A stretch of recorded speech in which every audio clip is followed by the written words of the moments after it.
Today I'm going to be talking about a very serious subject that you probably already know about. A few days ago, a man by the name of George Floyd was murdered by a police officer while he was placed under arrest. The circumstances of his arrest are irrelevant. A man is dead, and this sort of situation disproportionately affects a certain percentage of the population. George Floyd was an African American man, and there's a long storied recording of African American women and men being murdered or arrested. This resulted in numerous demonstrations, protests, and riots that have occurred across the country and centralized in Minneapolis. And I think I hate the term.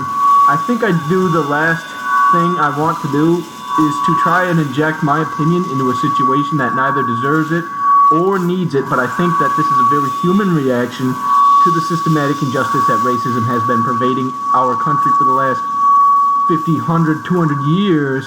This is a problem that is deeply rooted in our government and in our communities and in these systems that are supposed to help our fellow man, and it is a problem that needs to be rooted out at every turn, and it's always been a big point of mine to try to use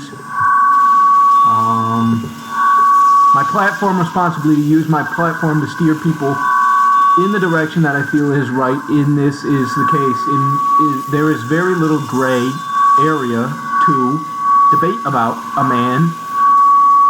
A man is dead as a result of police brutality, and there was no justice in his death. And this happens over and over and over and over again.